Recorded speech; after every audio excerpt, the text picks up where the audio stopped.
हाणे ॿई शयूं तव्हां असांखे सहुलियत कीअं लॻंदी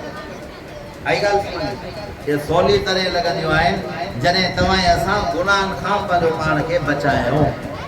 आई ॻाल्हि सम्झ में जेकॾहिं गुनाहगार हूंदो न इंसान ज़िना जे अंदरि मुब्तला आहे शराब जे अंदरि मुब्तला आहे कूड़ जे अंदरि मुब्तला आहे हराम जे अंदरि मुब्तला आहे जबर जे अंदरि मुब्तला आहे हाणे इन जी गुनाहनि सां दिलि कटियल आहे सफ़ा मेरी आहे इन माण्हू जी दिलि न चवंदी मां क़ुर पढ़ां इन माण्हू जी दिलि न चवंदी त मां रसूलुल्लाह सल्लल्लाहु अलैहि वसल्लम ते दुरूद शरीफ़ पढ़ां पोइ इन जे करे हिन ॿिनि शयुनि खे अख़्तियार करण जे लाइ तव्हां असांखे पंहिंजे दिलि जो टुकड़ो साफ़ करणो आहे दिल जो टुकड़ो छा करणो बाबा साफ़ करणो आहे हाणे दिल जो टुकड़ो जेको साफ़ थींदो उहो तौबा ऐं इस्तिग़फ़ार जॾहिं कंदासीं त उहो असांजे दिलि जे मथां जेके गुनाहनि जी कट लॻल आहे न उहा असांजी साफ़ थींदी जेकॾहिं न पोइ जॾहिं असांजी इहा कट लहंदी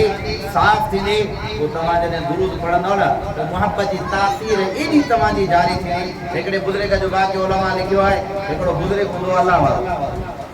पोइ जेॾी महिल बि जंहिं मजलिस में को माण्हू वेही करे चवे अल्लाह अल्लाह त उहो मिठाई जो कूड़ जेको न हूंदो आहे एतिरो ढेलो पोइ वॾे जुबे जे खीसे जे अंदरि रखी करे पोइ जेको चवे अल्लाह न उन मां ईअं थोरी मिठाई वञी हुनजे वात जे अंदरि ख़ैर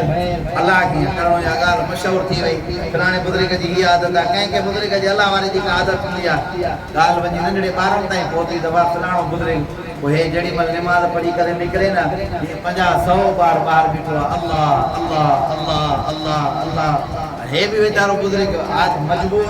वो ढेलो कढी करे हुन ॿार जे वात में विझे हुन ॿार जे वात में विझे कंहिं माण्हू जो दोस्त सादा बुज़ुर्ग अल्लाह वारा हे त ॿार अजायो कंदा त असांखे मिठाई मिले चई हे पंहिंजी आदत खां मजबूर मां पंहिंजी आदत खां मजबूर हे था चवनि त अल्लाह चवनि मिठाई जो गुरु मिले वात मिठो थिए पर मां थो चवां जंहिं ज़ुबान ते ख़ुदा जो नालो जारी थी वियो माखीअ खां वधीक मिठी हुजे मां पंहिंजे इश्क जे अंदरि मजबूर आहे हो पंहिंजी आदत खां मजबूर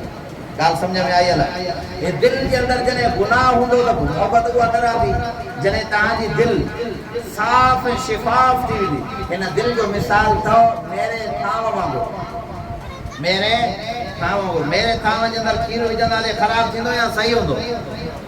ख़राबु त पंहिंजी जाइ ते थप जे करे हूंदो तॾहिं बि खीर ख़राबु थींदो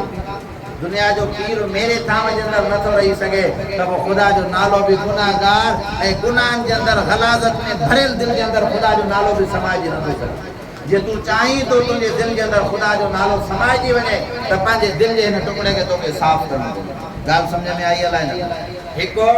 हिन ध्याननि जे अंदरि छा करणो पवंदो अल्लाह जे वेझो जेकॾहिं थियणु चाहियो था त क़ुर जी तिलावत रसूलुल्लाह सल्लल्लाहु अलैहि वसल्लम जे जेकॾहिं वेझो थियणु चाहियो था त कसरत सां रसूलुल्लाह सल्लल्लाहु अलैहि वसल्लम ते दुरूद शरीफ़ हाणे ॿी शयूं आसान तव्हां असांजे लाइ तॾहिं थींदियूं जॾहिं तव्हां असां छा कंदासीं इस्तिग़फ़ार कंदासीं कसरत सां